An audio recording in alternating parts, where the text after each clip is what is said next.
Lembaga Kebijakan Pengadaan Barang dan Jasa Pemerintah atau LKPP dibentuk berdasarkan Peraturan Presiden Nomor 106 Tahun 2007, sebagaimana diubah terakhir melalui Peraturan Presiden Nomor 157 Tahun 2014. Adapun salah satu fungsi LKPP adalah untuk merumuskan regulasi pengadaan barang atau jasa pemerintah serta melakukan pembinaan dan pengembangan sistem informasi.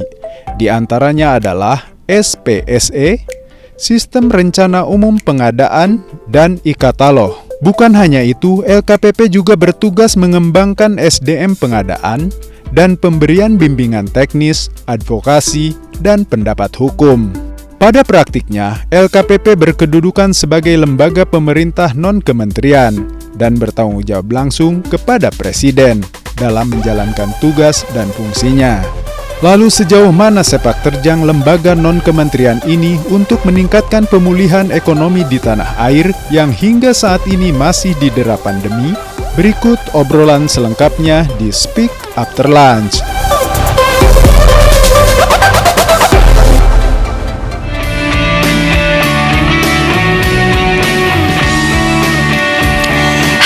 Apa kabar pemirsa? Selamat datang di Speak After Lunch. Bersama saya Dewi Kumala selama 30 menit ke depan, saya akan menemani pemirsa iNews dimanapun Anda berada. Pemirsa, sampai saat ini tercatat bahwa pengadaan barang dan jasa pemerintah merupakan kasus korupsi terbesar kedua di Indonesia. Nah, bagaimana upaya pemerintah dalam mencegah hal tersebut? Bersama saya sudah hadir Kepala LKPP, Bapak Dr. Insinyur Roni Dwi Susanto. Selamat siang, apa kabar Pak Roni? Selamat siang, Bu Dewi. Sehat selalu ya Pak ya? Sehat selalu, semangat. Oke, dan sudah hadir pula di sini Ibu Insinyur Gus Melinda Rahmi Mafis. Beliau adalah PLT Kepala Biro Humas Sistem Informasi dan Umum LKPP. Apa kabar Bu Linda? Baik, Bu Dewi. Sehat selalu tentunya ya Bu ya. Oke, dan baik pemirsa, kita akan membahas tema kita pada kesempatan kali ini, yakni peran pengadaan barang dan jasa pemerintah dalam pemulihan ekonomi dan upaya LKPP dalam mencegah korupsi.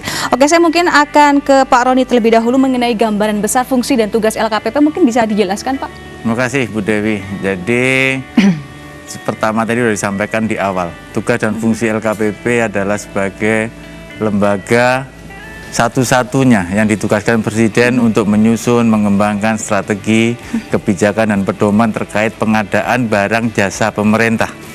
Selain itu juga punya fungsi yang lainnya. Setelah menyusun, kita harus melakukan monitoring, evaluasi, dan pengembangan sistem pengadaan secara elektroniknya. Kemudian kita juga harus memberikan bimbingan teknis, advokasi, pembangunan SDM, dan kelembagaan yang terkait dengan pengadaan barang jasa pemerintah. Oke. Nah, ini terkait mengenai banyak sekali korupsi nih Pak, mungkin yang disebabkan oleh lagi-lagi nih pengadaan barang dan jasa pemerintah ini. Bagaimana upaya dari LKPP sendiri dalam melakukan pencegahan agar tidak terulang lagi Pak di masa yang akan datang? Pertama, kita tetap punya 4 reformasi ya terkait dengan pengadaan barang jasa, reformasi public procurement. Regulasinya kita sederhanakan. Jangan sampai jadikan alasan regulasinya ribet, dengan kita serahin orang aja untuk ngadain. Nah, ini regulasinya kita perbaiki, SDM-nya kita perbaiki, kelembagaannya, kemudian market operation-nya. Makanya kita menggunakan sistem pengadaan secara elektronik, akhirnya Anda itu ketahuan loh semua orang kalau ada anomali dan sebagainya. Terakhir ya transparansi dan akuntabilitasnya. 4 pilar ini menjadi pokok. Sehingga dengan perubahan Perpres 16 menjadi Perpres 12 tahun 2021, harapan kami para pelaku pengadaan ini tidak tergoda untuk mendapatkan semacam rasionalitas. Saya udah capek ngadainnya kok saya nggak dapat apa-apa. Terus kemudian ada pressure dari pimpinannya kok kami nggak ikut-ikutan. Terus ada opportunity. Selalu triangle fraud itu kami jaga dengan aturan, SDM-nya kita perbaiki, market operation-nya dengan sistem pengadaan secara elektronik, transparansi dan integritas.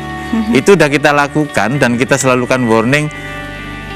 Ini sistem pengadaan ini secara elektronik dan dimonitor semua orang loh. Dengan sistem rencana umum pengadaan yang tadi sirup, pelaku pengadaan Anda itu juga kelihatan loh apa saja akan diadakan tahun 2021 misalkan.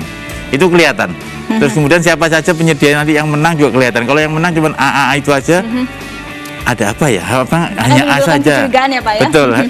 Jadi upaya e-tender kita buka, open tender kita buka, ICW juga kita berikan akses, pimpinan lembaga juga bisa melihat. Artinya upaya untuk transparansi, membina pelaku usahanya untuk penyedia ini juga udah kami lakukan. Kok masih terjadi juga ya? Ya ujungnya kembali ke perencanaan penganggaran akhirnya. Bukan perencanaan pengadaannya. Perencanaan penganggaran jangan-jangan Ibu Dewi butuh baju yang spesifikasi seperti ini harganya 100.000, terlalu murah ya, 100 juta. 100 juta terus kemudian sama penyedia dikasih, Bu, 125 juta ya. Tapi nanti harganya kita turunkan deh 120, yang 20 bisa kita bagi. Ini perilaku ini yang sulit kita menjaganya. Oke, terkait mengenai komoditas nih Pak, mungkin bisa dijelaskan ada berapa banyak komoditas dan jumlah barang di katalog? Mungkin Bapak atau Ibu Linda? Boleh saya ya, yang jadi jumlah komoditas itu naik turun. Kenapa naik turun? Karena ada kontrak di katalog itu 2-3 tahun, kalau sekarang masa berlakunya habis, ada yang kita perpanjang, kita turun. Saat ini online shop sedang turun, itu yang paling tepat mendongkrak.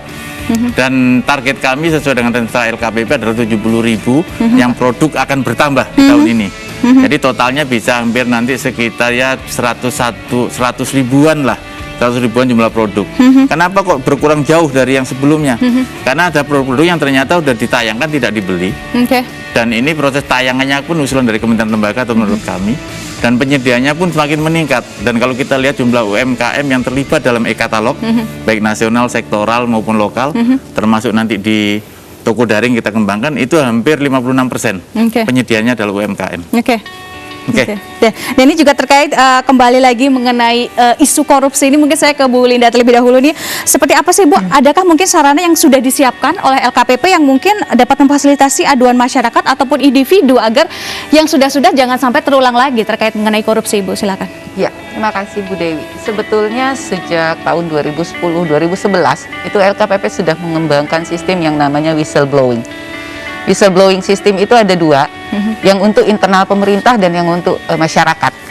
Jadi siapa saja masyarakat bisa menyampaikan pengaduannya tanpa harus menyebutkan identitas aslinya. Oke, jadi ada seperti perlindungan terhadap saksi ataupun yang pelapor ya. Oke, nanti perbincangan akan kita lanjutkan kembali Ibu Linda. Ya, pemirsa jangan kemana-mana, perbincangan kami bersama dengan Speak After Lunch akan segera kembali.